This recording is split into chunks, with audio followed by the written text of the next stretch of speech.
से सुखदेव जी ने परीक्षित को श्रवण कराई कि एक बार प्रलय के समय में राजा सत्यव्रत पे कृपा करने के लिए भगवान ने मछली का रूप धारण किया और मत्स्य बन के भगवान ने जो है सत्यव्रत को भवसागर से पार कराया। बोलो राधे राधे। सुंदर ज्ञान उपदेश किया। आगे यहां नवम स्कंद में अब हम प्रवेश कर रहे हैं। तो यहां सूर्य वंश का वर्णन किया गया है। अब वंश का वर्णन तो इतना विस्तार से है कि 100 वर्षों में भी पूर्ण नहीं हो सकता। बोलो राधे राधे। लेकिन थोड़ा वंश वर्णन संक्षिप्त में सुने। सूर्य वंश में बड़े बड़े प्रतापी राजा हुए। इनमें नाम आया सगर। तो सगर महाराज के 60,000 पुत्र हुए। बड़े क्रोधी थे। अच्छा, पहले एक निवेदन करें फिर हम कथा में प्रवेश करें। हाँ, आज तो जगह ही नहीं रही हॉल में। बोलो राधे राधे। इतना प्यार आप भक्तों का है, आज उमड़ पड़ा।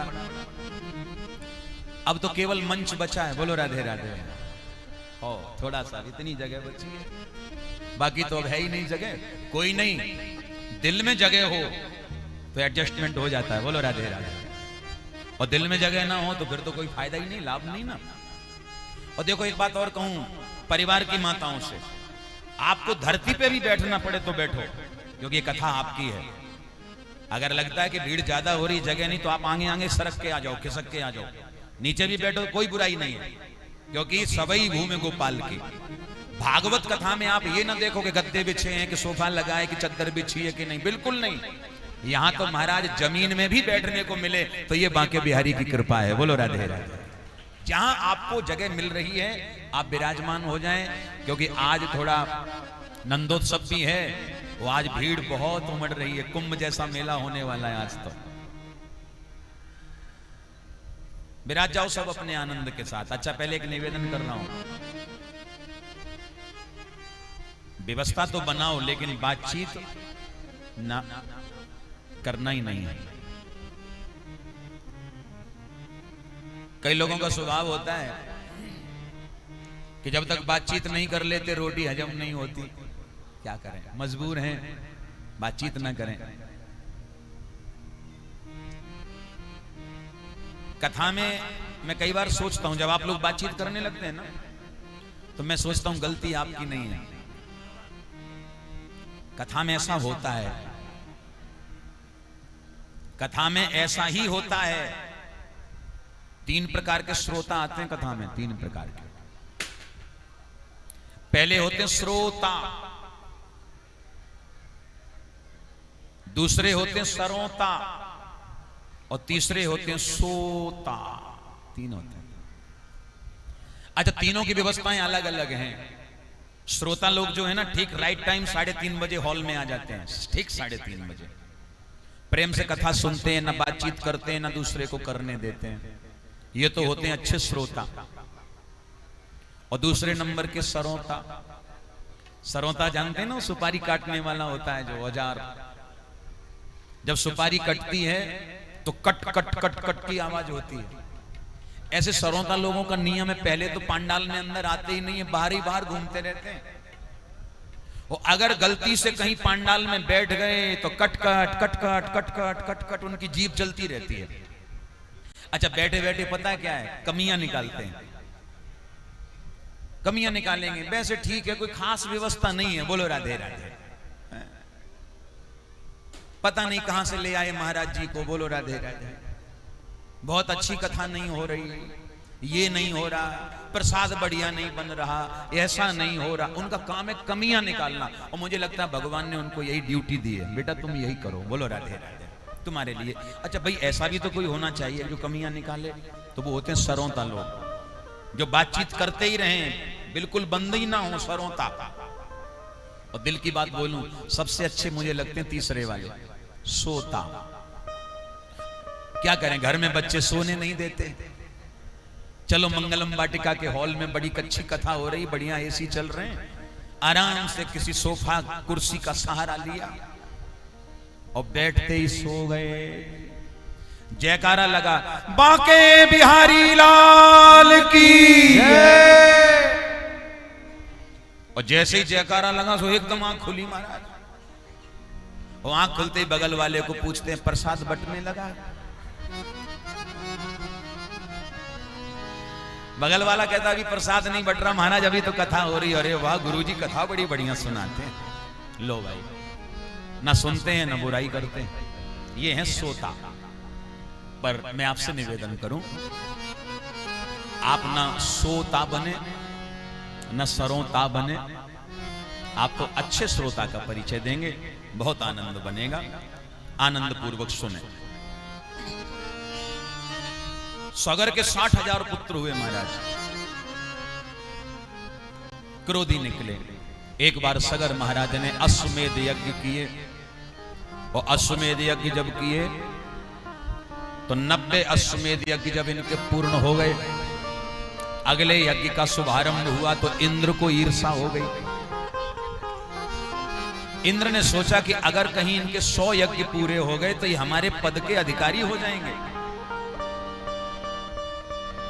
100 अश्वमेध यज्ञ करने वाला इंद्र पद का अधिकारी हो जाता है। इंद्र का एक नाम है शतक्रतु।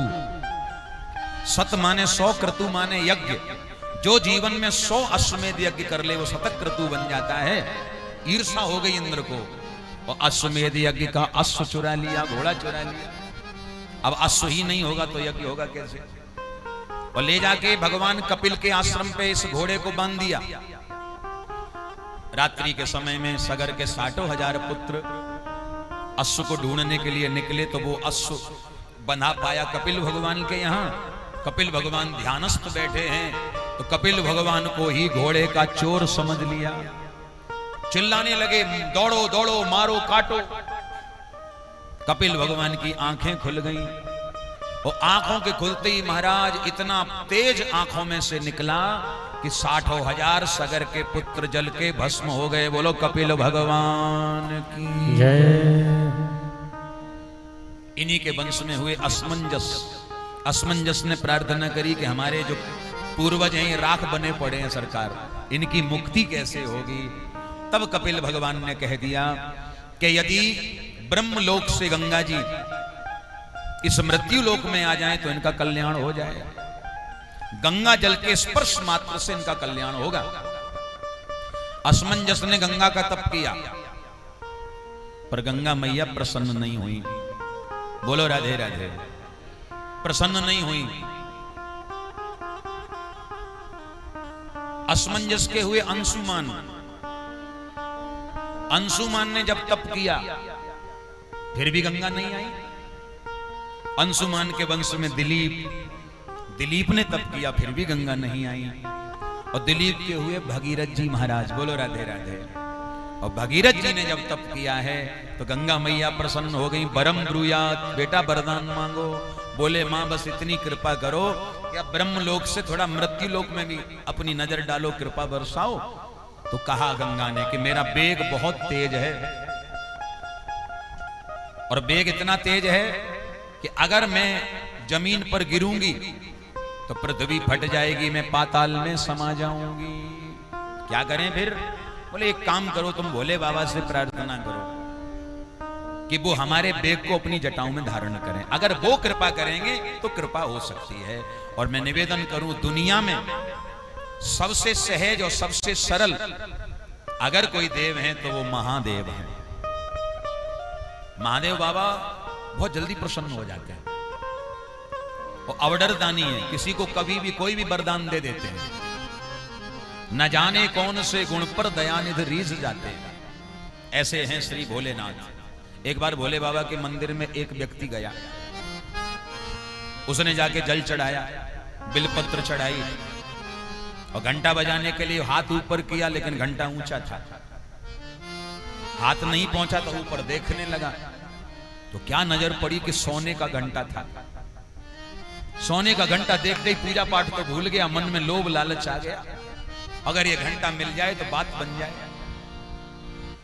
तो अब विचार किया घंटे को उतारें कैसे, कोई वहां कुर्सी मेज तो थी नहीं, तो शिवजी के ऊपर ही खड़ा हो गया। बोलो राधे राधे। शिवजी पे चढ़ गया और शिवजी के ऊपर चढ़ के महाराज घंटे को उतारने लगा। उसी समय उसी शिवलिंग से भगवान शिव प्रकट हो गए। बोलो शंकर भगवान की जय।